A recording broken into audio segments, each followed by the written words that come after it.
नमस्कार मित्रांनो, माझं नाव मयूर. तर आज हम एका विषयावर बोलणार आहोत की सध्याचं जे आपले भारतातले सर्वात मोठे बिझनेसमॅन गौतम अदानी यांना सध्या जे एअरपोर्ट प्रोजेक्ट आहे केनियामध्ये सध्या वादग्रस्त होत आहे.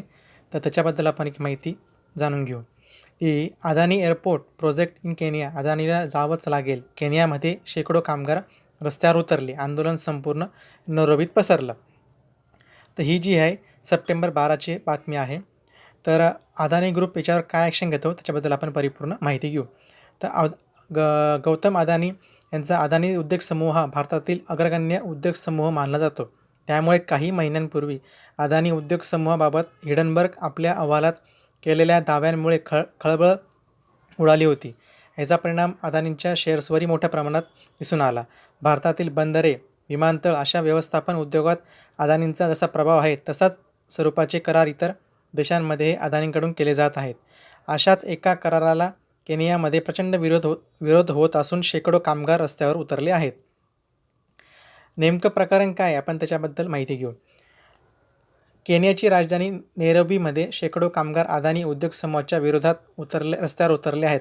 अदानी मस्ट गो अर्थात अदानीला जावंच लागेल अशा आशयाचे बॅनर्स या आंदोलकांकडून झळकवले जात आहेत.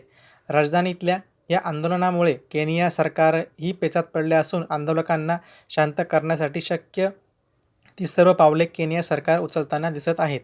आंदोलन न शमवल्यास अदानी उद्योग समूहास केनियातून काढता पाय घेण्याशिवाय पर्याय उरणार नाही असंही आता बोललं जात आहे.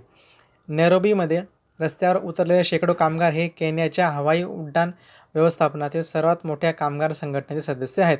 अदानी उद्योग समूह व केनिया सरकार यांच्यातील प्रस्तावित कराराला या कामगारांचा प्रचंड विरोध आहे. काही झालं तरी हा करार होता कामा नये अशी भूमिका कामगारांकडून मांडली जात आहे.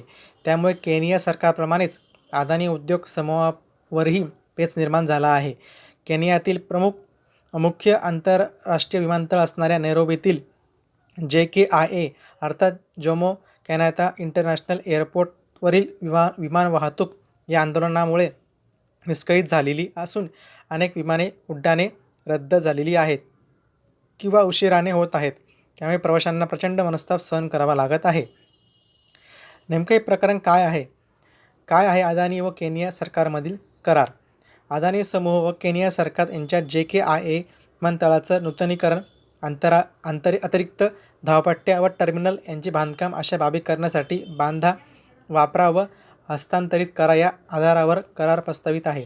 या करारानुसार केनियातील हे मुख्य विमानतळ 30 वर्षांसाठी अदानी उद्योग समूहाच्या ताब्यात असेल. केनिया एअरपोर्ट वर्कर्स युनियन या प्रस्तावित कराराला विरोध करत संपाचा हत्यार उपसला आहे. या करारामुळे केनियात मोठ्या प्रमाणात लोकांच्या नोकऱ्या जातील.